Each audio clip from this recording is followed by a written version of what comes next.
மீன ராசி நேயர்களுக்கு இந்த குரு அதிசார பயிற்சிக்கு அப்புறம் என்ன மாதிரியான உளவியல் மாற்றங்கள் வந்து ஏற்பட இருக்கு?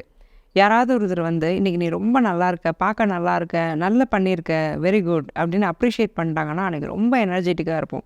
நம்ம தான் மாஸ்டர் ஆஃப் த வேர்ல்டுங்கிற மாரி பயங்கர என்துவா இருப்போம். ரொம்ப சந்தோஷமா இருப்போம். அதே சமயம் யாரோ ஒருத்தர், "என்னது இது இந்த ட்ரெஸ் சரியில்லையே, இந்த ஒர்க்க நீ இன்னும் பெட்டரா பண்ணியிருக்கலாம்னு" நமக்கு ஏதாவது ஒரு நெகட்டிவ் காம்ப்ளிமெண்ட் குடுத்துட்டாங்கன்னா, நம்மளால அத தாங்கவே முடியாது. அந்த டே ஃபுல்லா அன்னைக்கு ஸ்பாயில்டு. ஸோ, அந்த ரிமோட் கண்ட்ரோல் அப்படிங்கிறத அடுத்தவங்க கிட்ட தான் மீனம் ஆல்ரெடி குடுத்து வச்சிருக்கோம்.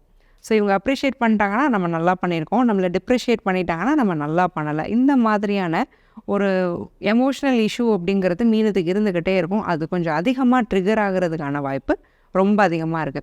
குரு 5ஆம் இடத்துல உச்சமா இருந்தாலுமே, ஆசை, அபிலாஷைகள் எல்லாம் ரொம்ப அதிகமா தூண்டி விடுவாரு.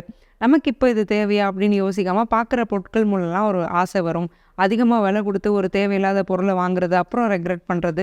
இந்த மாதிரியான ஒரு ஃபினான்ஷியல் கண்ட்ரோலுமே சைக்காலஜிக்கலா உங்களுக்கு இல்லாம போறதுக்கான வாய்ப்பு ரொம்ப அதிகமா இருக்கு.